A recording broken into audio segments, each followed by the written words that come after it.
Welcome back, everybody, to the European Masters. We have the second game of this series coming your way. The defending champions, LDLC, are 1-0 up versus GamerLegion. They are looking to secure their place in a back-to-back European Masters final, as well as potentially set a record for both themselves and the LFL.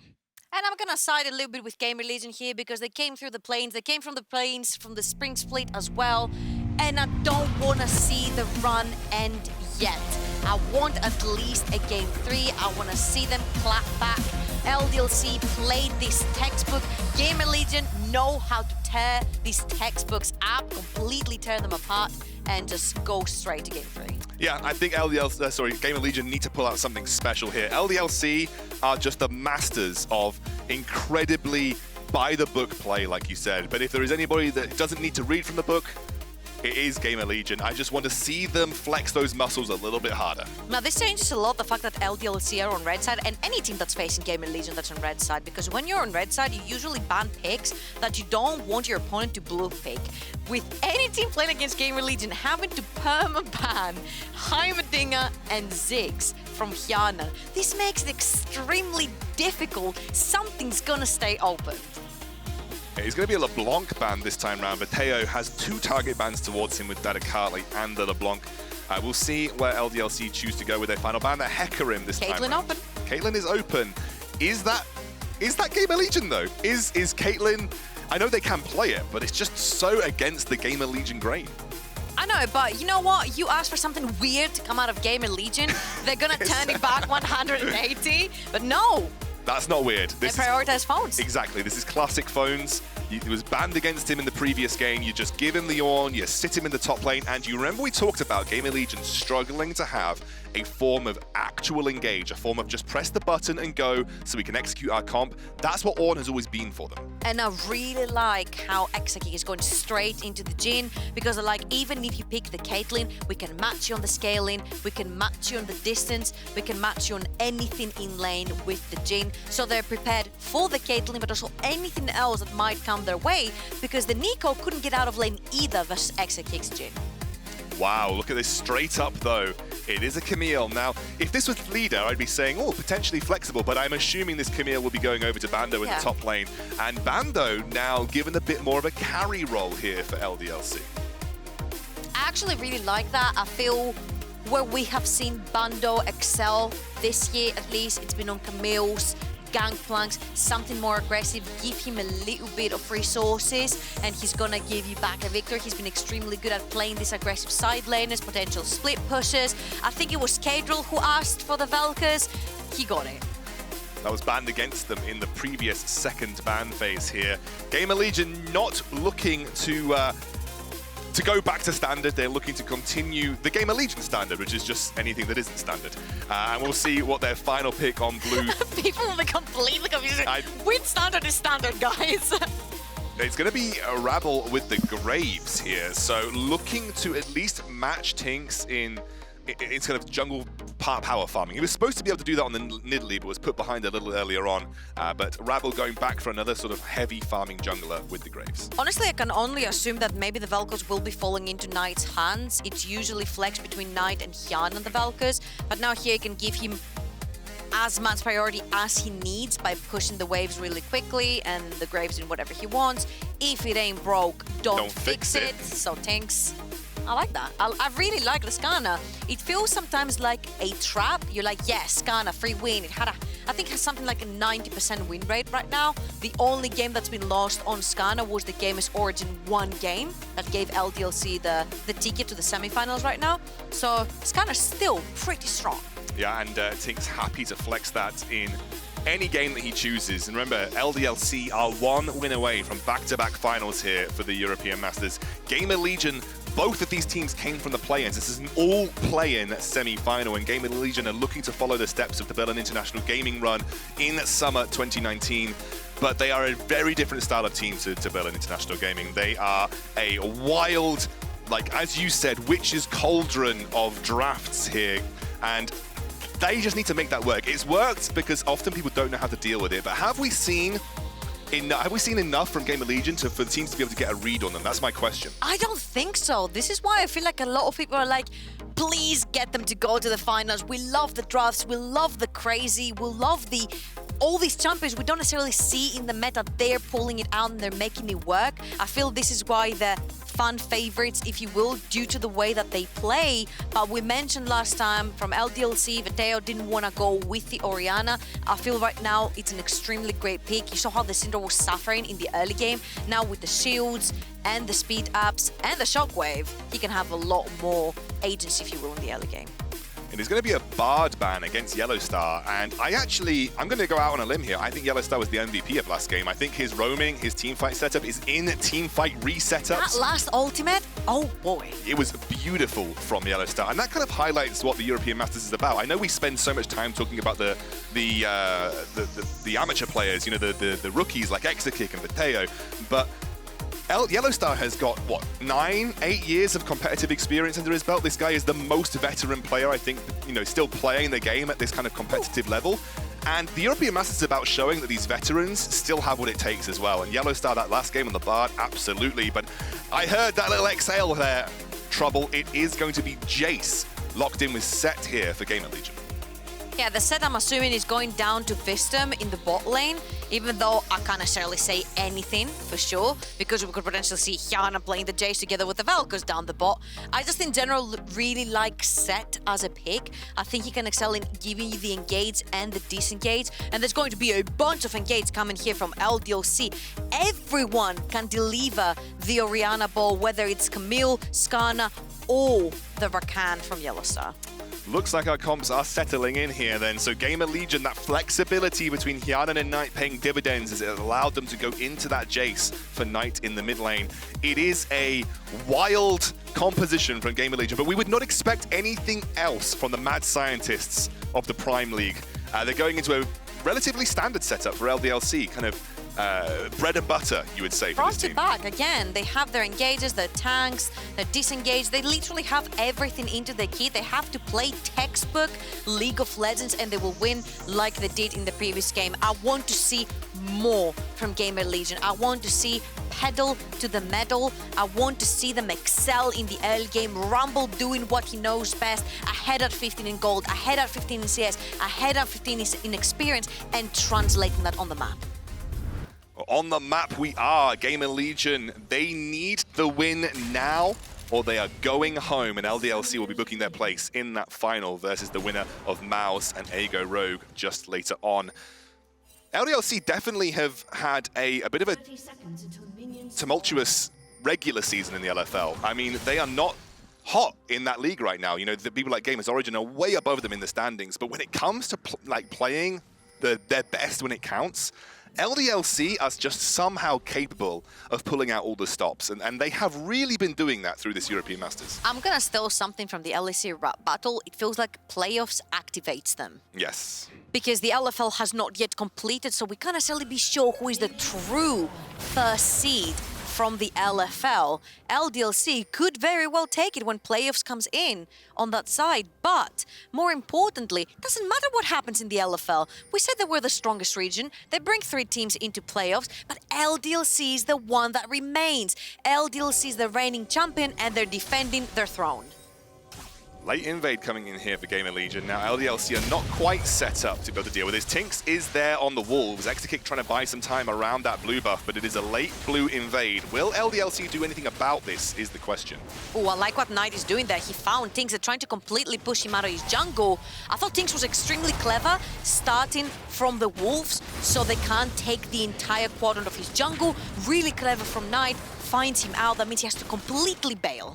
So what are we going to see here? Do you think we see a vertical jungle split, or do you think Rabble heads back over towards his own blue? As I imagine TynX is probably going to head to the top side jungle here for GamerLegion. I would really like to see with what Nite is doing here for Rabble to sprint it down the mid lane across the map and try to get TynX on that blue buff. Graves is extremely strong against every champion in the game at this point. So as you can see, he is being found out here. Now, TynX is bailing away. He's like, no, I'm not having none of that. His phones is also coming down. It's a big collapse here for LDLC now. Nite aggressively pushing Vetheo into the red side jungle. So Rabble was indeed going for a 3 buff here, trying to limit TynX. Yes, I love that. I love this Rabble. I love the Rabble who is very dominant in the jungle, who's going to throw you out. We mentioned that TynX has taken the role of more facilitator, a tank, an engager. That means that you can absolutely exploit that in the early game with a very strong early game jungler like the Graves. Rabble went for it, and it's actually paying off so far. Yeah, Rabble with a small CS lead and experience lead. I think there's going to be a bit of a tussle over which of these River Scuttlers are going to be focused down here. I imagine they just donate the top one over to TynX because there'll be nothing left for him on the top side of the map, so it won't be the best one for him to end up taking. But he has the priority in the top lane to be able to take it for free, relatively so. And Vetheo actually going to go scout this out as well and just make sure that it's easy enough for TynX to get his hands on. If you see what the LDLC bot lane are doing, they're trying to go for the bot lane scuttle to try and secure the vision on both sides. But Rabble sniffs that out, smites as well the scuttle crab. You're not taking that one from him. We talked about how strong he is on these aggressive kind of champions, and he's proving that right here. Now, while TynX is patiently waiting for his level 2 camps to come back up, Rabble still has a whole quadrant of the jungle to go through, which is gonna get him so much further ahead in CS, experience, and gold, which is typical Rabble at 15. I don't think TynX can do much under the tower here. I wondered whether TynX maybe was going to go scout some topside jungle here for GamerLegion, maybe thinking, oh, well, there's no way that Rabble could have cleared Gromp and Wolves and got down to the bot lane. Oh, no. I know, TynX is just on the wrong side of the map. He's just too slow. And Rabble's going to enter in that blue side jungle again. This is what Graves does best. Gets in your jungle, clears the camps before you can even get there. Rabble is just playing so intelligently here. He's trying to deprive the Skarner off of CS and experience so much that he's going to set him so far behind. You see that he's 1 level ahead. He's about 11 CS ahead of the Skarner as well, and still has almost his entire quadrant left. So he has been using that red buff so perfectly here. He's waiting for the one to fall off. He's taking the next one, and now I'm expecting to possibly see something happen around the map from Rabble. Bando's still trading effectively versus Phones. Actually dodges out from the knockup. Phones got to be a little careful. He's pushed back here. Bando exerting his dominance in this 1v1. And I don't think I get to say that phrase too many times when it comes to Bando, but you'll take it where you can get it. Hey, I don't know what you're talking about. On the clip that I highlighted, Bando changed the whole team. Yeah, that's up to you, mate. That's up to you.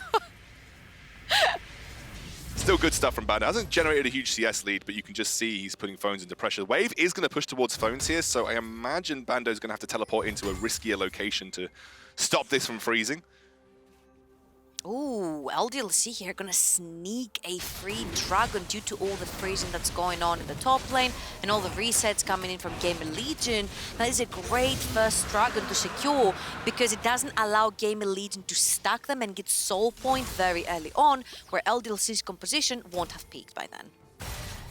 Rabble has got a level lead on this top side of the map. Now the next Rift Scuttler is going to be that top side, and both junglers are poised around it, but Rabble just so far ahead. He really put TynX under pressure. TynX just trying to take camps where he can get them right now, and the only one that is left available for him. He's searching in his own jungle to find which camps are out. And he's not even going to be there in time for the spawn of this River Scuttler. So Rabble just absolutely dominant in this early game, and you mentioned it, he generally does this. You know, when Rabble's on form, his stats for early jungle leads are just insane. Yeah, now they're gonna exert some pressure in the top side because Phones has frozen the wave in the perfect position. Bando is still level 5. He's gonna need his jungler's attention to push that wave, but Rabble is level 6. Do not want this 2v2. TynX, he's running around like a lost puppy right now. There's nothing he can do. That early invade really put him behind. Really quickly, both of the supports are making their way up bot. It's a big fight. Yeah, you can see the ultimate comes through.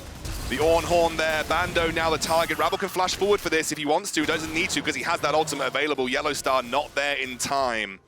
And TynX trying to unlock the wave for Bando ended up getting him killed. It's just not happening. You're still level 5 on the Skarner. You don't have the threat of the ultimate onto anyone. And Bando was trying his hardest to unfreeze that wave. You're not getting any farm anytime soon, TynX. TynX, I mean, you need to give this blue buff over to Orianna. Like, that second blue is so important to allow Orianna to clear waves and push effectively. He really needs it for the level 6. I know, he does need that experience. TynX struggling, 20 CS down on Rabble right now. TynX is miles behind. At this point, I have to give props to Phones for great wave management in the top lane, Nite for pressuring that mid lane over and over again, allowing Rabble to do whatever he can. I think TynX is just going. I think you're right. He's just going to take it because he needs the experience.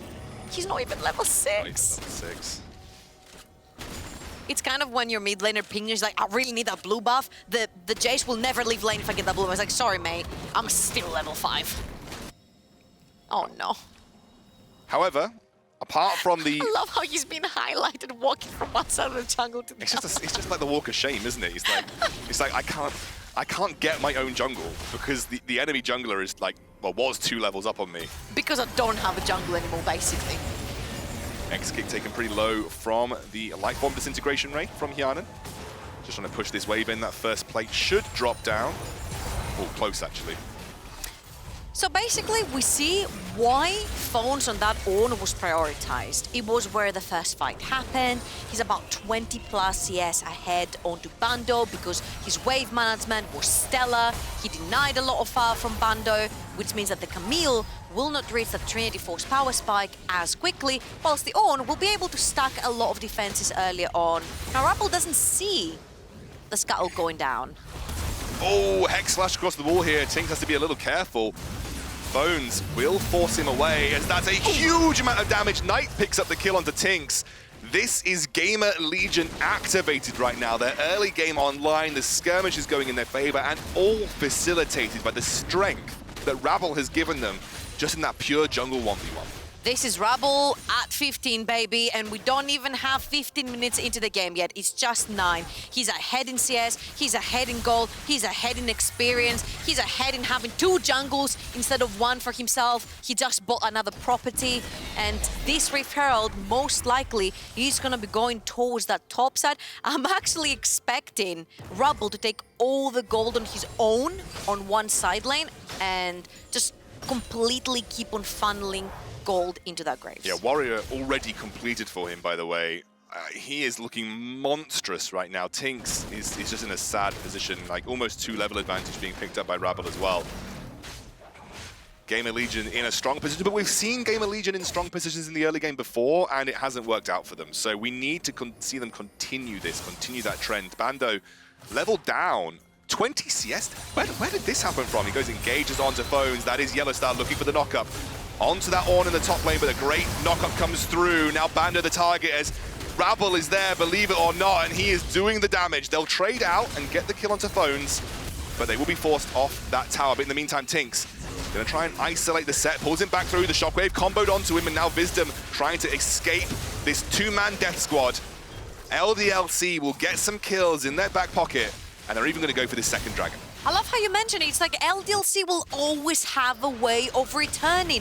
And it happens again with YellOwStaR, leaving Exakick down in the bot lane because he knows he can stay safe onto the Jhin. YellOwStaR makes his way all the way to the top side, and it doesn't matter if the Ornn is level 9, he falls too low, he gets ignited, and he gets taken down. They even pull a TP to come in from Nite. And as you can see on the bot side of the map, I don't know what Visdom is doing halfway across that river, because he gets caught, he gets taken down, and you give 2 kills back to back to LDLC, back to the defending champions, and this bit you in the bottom in the previous game. Rabble will be there to take the Rift Scuttler, but it is 2 dragons now with Infernal Soul on the menu as well. So LDLC keeping that timer alive. They are going to get a bit of gold back as well. They are almost 2,000 gold trailing at this point in time, but I wouldn't be surprised to see the majority of that coming through the top side of the map. I have a question for you. Yes, hit What me. is Nite's favorite item? Edge of Night. It's QSS, actually. Okay. It's 2 out of 2 games. Yes, and I Obviously, think... we're joking, but playing against the Skarner, you have to majorly respect that ultimate. QSS is the only thing that cleanses it off of you.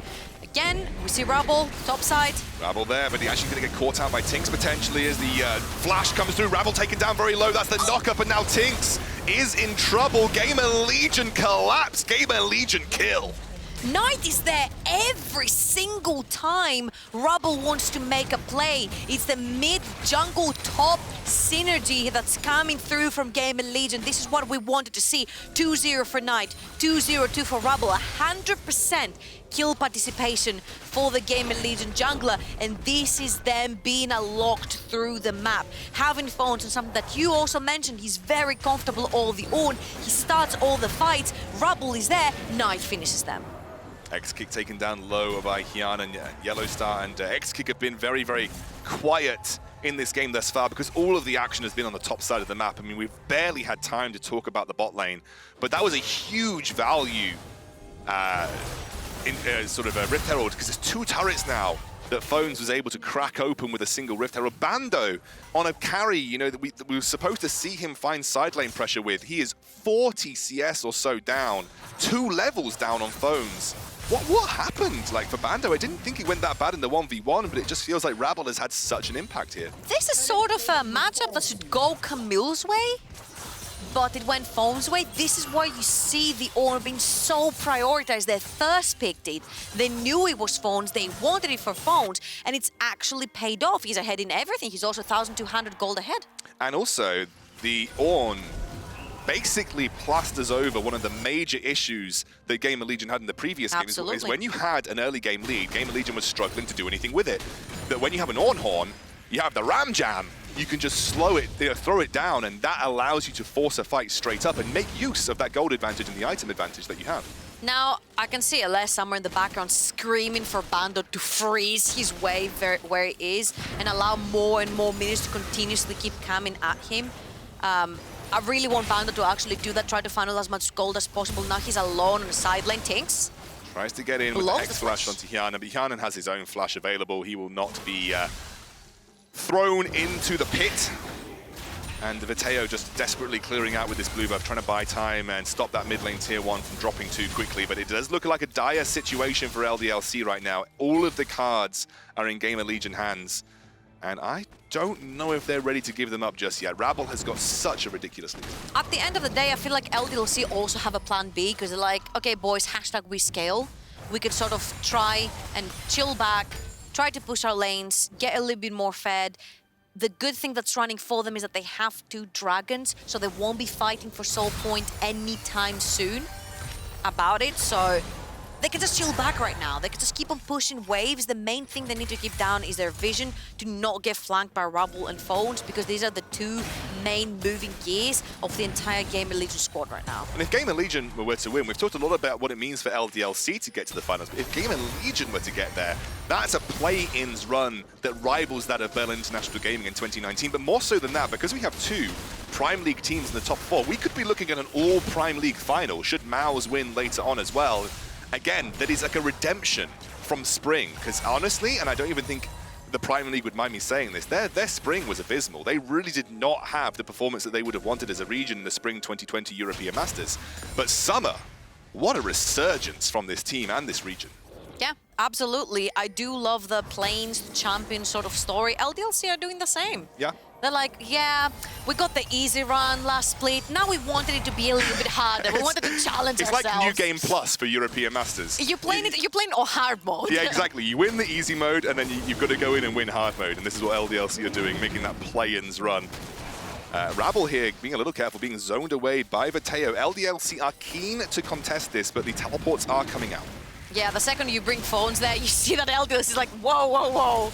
We don't want to go anywhere near that Ornn. There's too much hard engage. That Orianna, sure, she has an item, but it's going to be not a Seraph's yet, unfortunately for him. He doesn't have an additional AP stacking up, so Vetheo is just going to walk straight out of there and try to push another lane.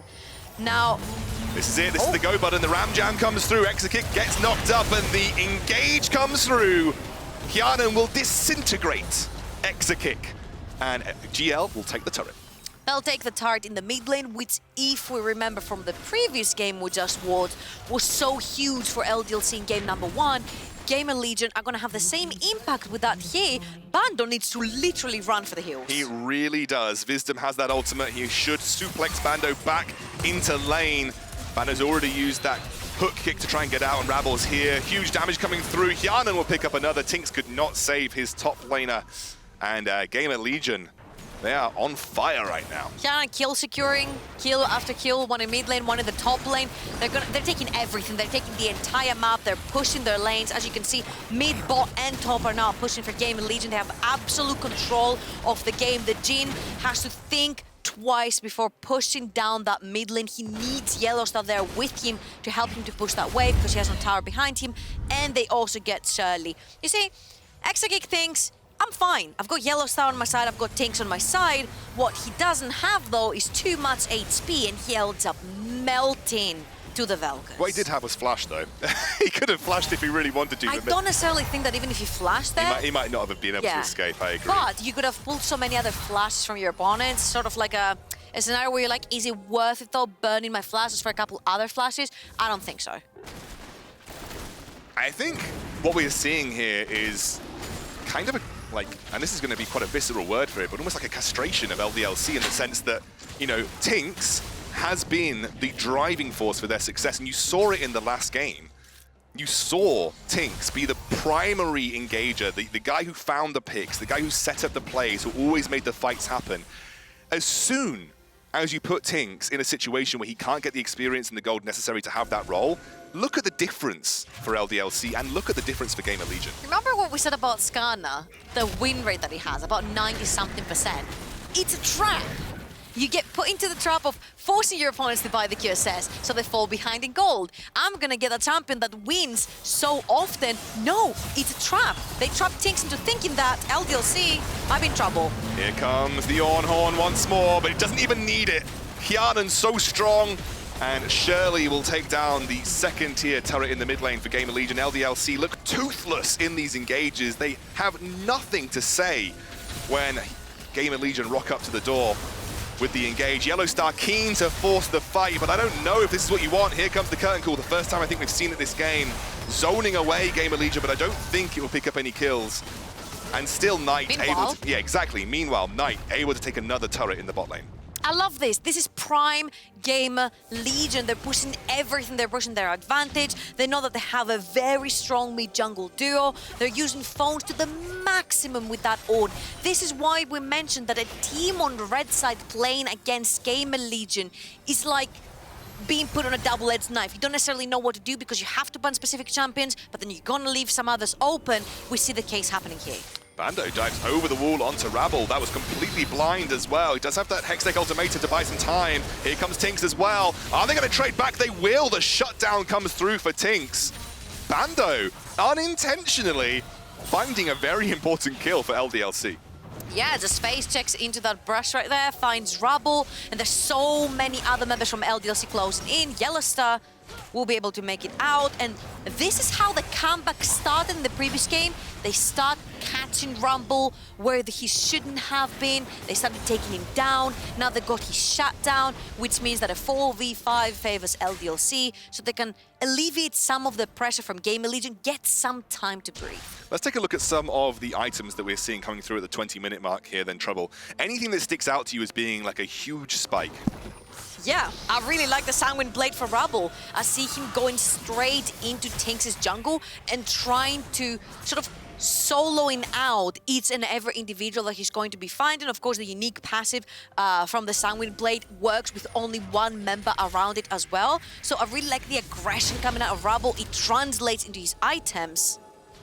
And as for phones, one more level, he's gonna be starting to give around ornaments. Here goes TynX, tries to get in, straight the shutdown onto Hjarnan. It's a big play again for LDLC, and the fight is broken up. It is segregated here for GamerLegion. They can't do anything to focus on this particular member.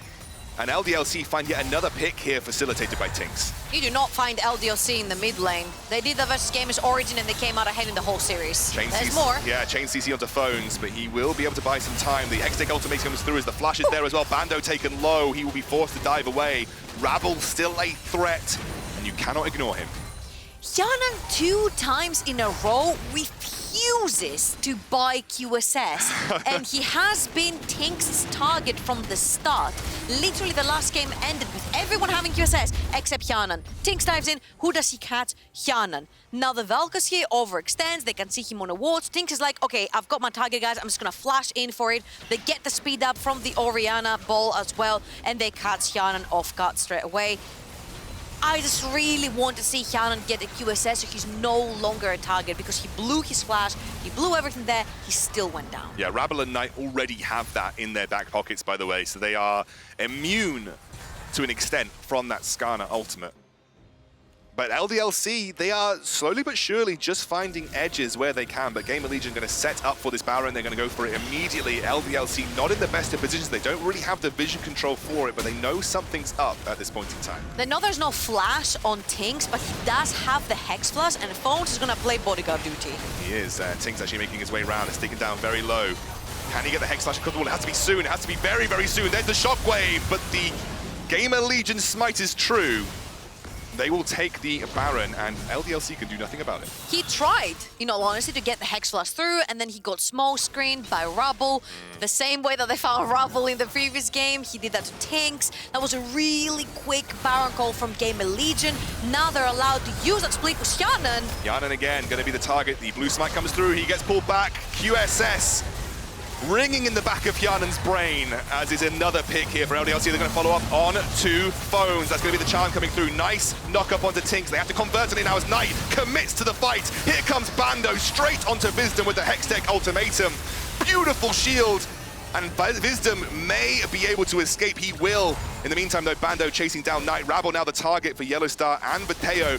Has got the damage available when the CC just not there right now for LDLC. Exakick doing his best. Will he be able to chase Rabble down? I don't think so, but still a good fight from LDLC.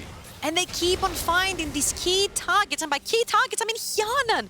We mentioned how he is the most damage dealt from GamerLegion, and he ends up going down because, again, he doesn't respect the Skarner. He plays too far forward. TynX sees him again on the map, but they're like, fine, we'll do this again. He pops the Hex Flash as well for the Nimbus Cloak pop, and they catch Hjarnan yet again. That Vel'Koz, the second he goes down, you know you've won the fight. So they try to take it a little bit further. They almost lose a member, but all in all, again, LDLC, take a member down, one at a time. They need to do this a lot more, though, and they need to transfer that into something on the map that will really give them the edge. Already we see them pushing. Wait, how did we get here? GamerLegion pushing down the mid lane inhibitor turret right now. I mean, in all honesty, they still have the Baron, so they can take all the waves and push. TynX is looking for another pick. He is, just trying to threaten. This is why I really give props to LDLC for fighting that pick onto Hjarnan, because it delays the Baron push. It could have been much more won from GamerLegion by now. It is going to be an open inhibitor, though, and that's the Shockwave. Gets dodged out by GamerLegion. LDLC, again, without their ultimates, a little toothless in these engages, and they will just let GamerLegion take that mid lane inhibitor. Whoa. Yeah, whoa. That's my question as well. Hextech ultimatum comes through. Bando now the target. He flashes away, but flashes the wrong way. GamerLegion take an easy kill here. Will they be able to do anything extra with it is the question. The bot lane wave is not quite pushed in yet. That gives time for LDLC to push in the middle wave that's inside their base and then focus on the bot side. But this is still a numbers advantage coming in from GamerLegion. Once Shock Blast lands, that means the person has to literally go back to base and refill their HP bar and try again. GamerLegion now confident to push onto this bot lane inhibitor turret. No Shockwave yet available, though, as you say. The Rabble dives across the wall. YellOwStaR now looking for the charm. He will get the knock-up, and that'll be the first kill over to Exakick, but he has opened up that bot lane inhibitor turret, and Nite takes them so quickly. Curtical comes through. This is the moment for LDLC where they need to strike. They need to make their presence felt. Bando looking for the teleport on the backside. TynX taken low. Phones will go down. Can Bando continue this out, though, Trouble? I think he can. He has the flag. LDLC are following in. Hook kick over the wall. Now Bando by himself once more. Oh, the Shockwave dodged out again. GamerLegion able to escape more punishment, and LDLC is forced to flash as well. It's just so hard to catch them. You mentioned it, without ultimates, LDLC cannot just quite reach GamerLegion.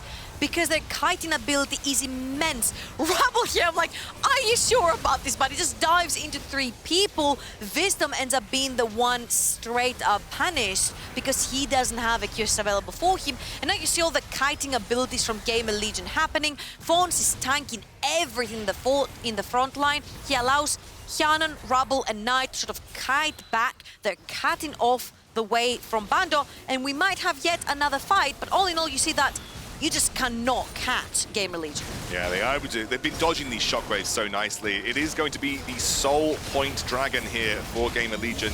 And that sets up that 4th dragon for later on. TynX immediately pulls Visdom into the fight.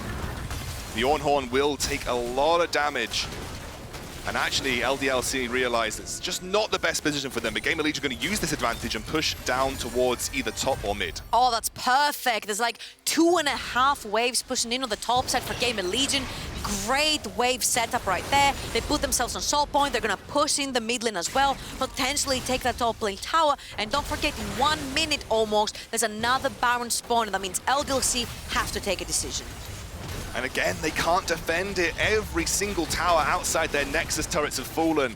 And now the inhibitor being focused down. Bando keen to force them away here. There is a couple of basic attacks left. Surely GamerLegion can get this. They can. And now the curtain call comes through. The engage opens up.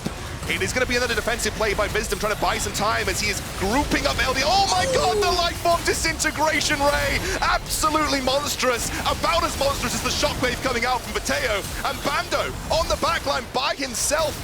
Overall, a 3 for 3. Exakick and Vetheo were not touched the entire time, but GamerLegion had their goal to take that inhibitor down. They overstep, as you said, for that last auto attack, and they actually ended up paying for it. I thought Hjarnan had the perfect positioning here because no one would get to him. He gets a full ultimate charge. This is where GamerLegion should back off. They walk a little bit forward. Vetheo gets an amazing shockwave onto 3 people. And had Rabble not had his flash right there, he would have fallen to Exakick. When both the carries from LDLC are allowed to free reign in a team fight, you're gonna go down. Still an even trade overall for both teams, though. As you said, the next Baron on the menu. And I can tell you, GamerLegion, they're a hungry customer. That is going to be something that they focus down very quickly. LDLC are the ones that are going to have to be proactive and make the setup. But with 2 inhibitors down, managing those waves and picking the right time to fight around Baron, I think is going to be a difficulty for them. I think that was also a massive win here from TynX. Going in and smiting the Scuttle Crab means that he will have vision on the Baron whenever it's going down. This is very good news for LDLC. We don't want to be going blind into the jungle, not knowing if the Baron has been started or not. Gives yet another bit of breathing room for LDLC to push down their waves, not get choked inside their base, which means that they will be able to have a say when this Baron gets started. And it has been started, as we said. GamerLegion keen to get this one done and dusted. Now, Exakick actually backed off here, is heading back towards the fight, but TynX trying to buy some time before that happens. They're actually going to pull Phones into the middle of the team. That's not exactly the target that I would be... Phones? What? That was the most keck W. I think it was... Ornn, I've never seen in my life. I think it was TynX like holding the Ornn, and then Phones is like, Yeah, fine, no. let's give it 1 for 1. he was Let's make it fair. He's like, fine, we don't actually want this fight. No, we don't want it. Oh, they're going to go for the Baron, though. It has been taken very low. Visdom also dropped, as here comes the curtain call. Is it going to be enough for TynX to get into the pit? No, it won't. But LDLC are in a pretty solid position for the fight. Oh, the shockwave is good! But can it convert? And now Bando with the Hextech ultimatum. The rest of LDLC starting to charge this fight down. They actually get the win overall, but they do lose the Baron. Again, Vetheo gets unchecked. He's going to decimate you. They're TPing in! Exactly, the teleport's coming in. 1 Nexus turret's down. Hjarnan trying his best. Nite will take it so quickly. They found their opportunity, and they will pounce as GamerLegion level the series for the Prime League as well. 1-1 apiece. What? Rabble was stopping them from TP, and I was like, that was disastrous because you lost 2 members. Vetheo is getting fed, he's getting items. You're not going to survive the next fights to come. GamerLegion knew that. They were not going to survive the next fights to come, so they ended the game overall, so they don't have to take the next fights. That was really heads up. They had the minion waves to work with. They had the Baron as well to empower them. And as I said, the Prime League now have the chance to get to that finals. We are going to a 3rd game. Wow, I'm very, very impressed at the way GamerLegion bounced back here. They're going to tie up that series, as we said. It's a best of 3 all the way. We'll talk about that game after the break.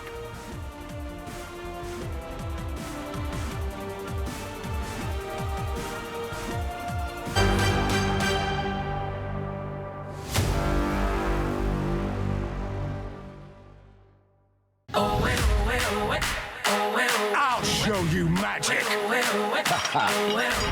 Well, Leader may be able to close in on him. Throws up the Hex Tech, Hosepipe, flashes forward, and Leader, 1 versus 3, is able to find himself a kill. Goes invisible as he steals LeBron's ultimate. Throws out another Chain Lash. Leader, he is not done right now. Looking for LeBron, jumps in, Chains come down. Leader gets another one. He's found himself a second kill as he's looking for the triple. Leader, 1 versus 3. Still ready to go, though. Exakick, he's going.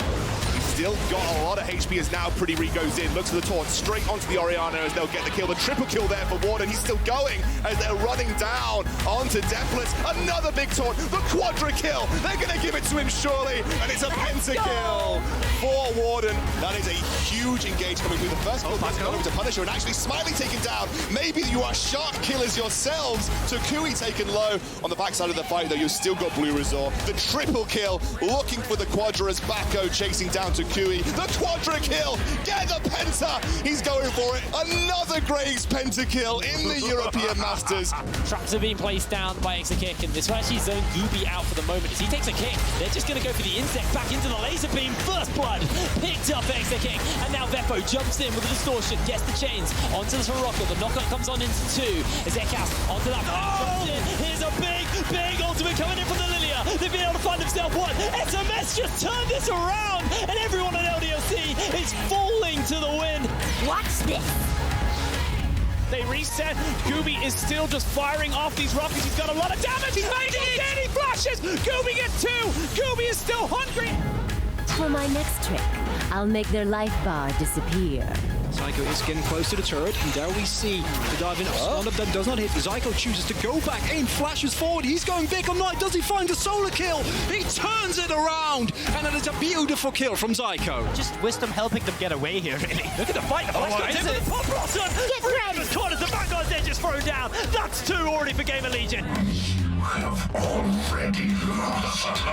No one has yet to die, and Bando a little bit of no man's land and trying to jump straight into 3-man taunt. He goes down, but what can the rest of LDLC do? It's a 1-for-1 trade, 1-for-2 trade, 2-for-2 trade, and it's all even. Stevens Madislaw is still here. He flashes. Ivo tries to get as much as he possibly can. This is the man we said would carry. He gets himself a triple kill. He's hunting for the quadra and a mountain soul to boot. Kick her back. We are a unit of choice. We are a unit that's powerful. Nothing can stop the force.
Welcome back to the European Masters. GamerLegion have tied themselves up in their semifinal versus LDLC, and it looked like a totally different GamerLegion Foxdrop. Yeah, it was a real spicy one, straight from the draft all the way to the end of the game. This is more about the GamerLegion that we wanted to see. And to be honest, I thought they were actually kind of clean in their execution as well. I think GamerLegion have this reputation of kind of just drafting very GamerLegion style picks, which they certainly did this game, but also just in the way they played, I think it was quite impressive. Yeah, I think they executed it really well as well. I mean, Rabble looks like night and day. First on the Italy, was kind of running it down. The Graves look so much better, and just two or three huge things I think in this draft. First of all, there's no Caitlyn prio, which is kind of weird. We didn't see much Caitlyn anywhere at all in this series at all yet, which is one of the most OP champs we've seen throughout the world recently. And then they go for the Ornn first pick, something that LDLC did ban on the blue side last game, so that gives them that pull the trigger engage, and then they went for the Vel'Koz, which I wanted, everyone wanted, AP mage in the bot, and then they go for the Graves jungle again, which I think is really good. It's good to have this AP AD and AP jungle kind of setup, but AP AD and going for an Ornn with the Graves is even better, I think. Yeah, and that Graves, you brought it up several times. That Graves is so important, but what's even more important is the way they set up the Graves for success. Yeah, I think their decision-making in the game was just kind of flawless. I mean, Frox drops a jungle as well. He knows what happens if these kind of situations come. TynX, mate, I feel you. If you're watching this from home, you did not have a fun start. So this is the second Gromp that he took away. He actually took the blue, then the Gromp, then he took the second Gromp respawn, went back to his bot side, took his red, took his whole bot side. So as we fast this forward, I mean, TynX, he lost his bot side camps. He lost them again. Just barring the wolves, basically. And then Rabble's just sitting there power farming. He basically picks up double longsword, red smite, runs up to the top side, and he has more jungle to clear. I mean, this guy had so much jungle. He was just sitting there farming so much. TynX was kind of, he got top crab. He did get a little bit of farm, but he was mainly running around. And the problem was, Bando's wave's not in a good spot, and TynX is around to help him, but Rabble's just too strong. They can't contest this 2v2. They go for the fight, and Nite does have a lot of prio when it comes to this moving. So when Ornn does hit 6, the YellOwStaR doesn't come in to try to help, but Rabble, he's so strong. He kind of ends up level 6 to level 4 almost as TynX. And yeah, leads into a Herald, and the Graves kind of spiral out of control. Yeah, and the thing is that this jungle difference right there becomes top diff as well. Like, if you're looking at kind of Bando in phones this game, you may have thought maybe Bando was like not playing so well, was like down 37 at some point, whatever. But really it was that in that previous clip we saw, like the mini wave was in such an awful spot for Bando, and he needed the jungle there to help him out. But because Rabble's there, and because Rabble was so much stronger than TynX, TynX couldn't do anything to help him. Yeah, you even saw YellOwStaR try to get up there to help him out, right? That's the problem when you have these side lanes, like even a carry top into a tank top, you need to get the carry top ahead, you need to get him to 1 or 2 items so he can start pushing these side lanes. But if the waves are frozen, he can't contest it because his jungle's behind and there's a bit of a diffy and a jiffy, then he just struggles. I like that. Diffy and a jiffy? Yeah, he either gets ganked, big diffy he's calling his support, he needs all the resources, and he doesn't have mid prio, he has his support maybe here and there, but yeah, Bando kind of was a bit unlucky for him. Yeah, this is the moment the game actually gets decided. Like, they have everything. They have the towers, they have 2 inhibs, and then they start taking this. It kind of felt like LC made a small comeback. Yeah, I think this team fight was just sloppy from the side of GL. The Jhin ult comes out and they do peel back quite well, but I think this engage was just too deep. Visdom goes in, he tries to get the CC, does get a bit of damage. The Vel'Koz AoE did help out a bit, but then Phones runs in and then they kind of fall into a choke, get shockwaved, and yeah, they're playing short range champs in general apart from the Vel'Koz. Yeah, and the whole thing is, like, I don't think you need to engage at all. That's the thing, is like you were looking at the way that LDLC were playing that. You can't poke them out. Yeah. If anything, GamerLegion were the ones to be poking LDLC out. So didn't have to pull the trigger, decided to do so, and it did cost them, but you can see the bracket now. 1 game apiece. GamerLegion, LDLC will be heading into our 3rd game in a little bit, and that's going to be the decider. I'm pretty excited to see who's going to get into the finals, because either one of these teams goes through. Yeah, we have some sexy storylines. It's going to be a last game for one of these teams, and LDLC has picked up the blue side, and we talked about this, Kidro. Blue side is so important on this patch. I mean, mostly you attribute the blue side to target bans, right? That's why it's so OP in every sort of region in the world most of the time. But there's no Caitlyn prio, so the red side bans are just kind of first picks that both teams prioritize, which I find kind of a little bit odd. But LDLC back on the blue side, they're definitely going to deny the Ornn again, the Ziggs, the Heimerdinger. They can definitely target ban these champs, and I mean, GL has to do something different than Game 1. I think their Game 1 draft was fine. Just the problem with these drafts that GL run is, like, most teams have an hyper carry, like a Jhin or an Ashe for the late game. They have the crit champs. Whereas if you're running mages bots with, like, without illusion, like a Jayce, for example, Jayce Graves with Vel'Koz, you don't really have an AD carry later on. You don't have this Nash damage, consistent DPS. All you have is poke and burst. So they need to swap it up a bit, maybe put Hjarnan on Jhin if they don't get the Vel'Koz. What do you think? I'm curious about the Graves pick. So you mentioned if they're ADC on blue side, then they'll ban away the Ziggs, the Heimer, and you mentioned Ornn, which means that Graves gets open. And if Rabble gets his hand on Graves again, well, We've seen he can be pretty good on that champion. In game 1, it was banned away as well. But if they do leave it open, like what would you say is like the logic to that, and what would be the response to it as well? I think there's 2 combos we can see throughout this series. There's the Nidalee Renekton, which LDLC did really well to deny in game 1. Nidalee Renekton's such a strong combo. By first picking the Renekton, they stopped the Nidalee pick, making it as useful as it could be. Then there's the Graves Ornn. I think the Ornn attributes the Graves because of the mix damage, and it gives it engage because Graves is kind of short range, so it means top 2v2s can be in favor of Graves. So I think these are the 2 combos you're looking at. You can't really separate them and split them up and mix them around because of the mix damage. So I think if Ornn is down and they do get the Graves, I'd like to see Phones maybe go to something like a Vladimir or kind of like a Mordekaiser, because you need mix damage on jungle top if you're going to play these roles. So if they do leave Graves open, which I think they can, if Ornn's out, then GL needs to find engage somewhere else. The Sett kind of worked, but it was a bit too deep sometimes, but Visdom did have success on it. So I'd like to see more of a carry top from Phones if the Ornn's down and they go for Graves. Sounds all super interesting. I'm really curious what's going to happen. This series is just heating up. We're going to take a short break and come back with match point between GamerLegion and LDLC. You don't want to miss it, because it might be the end of one of them. Will be.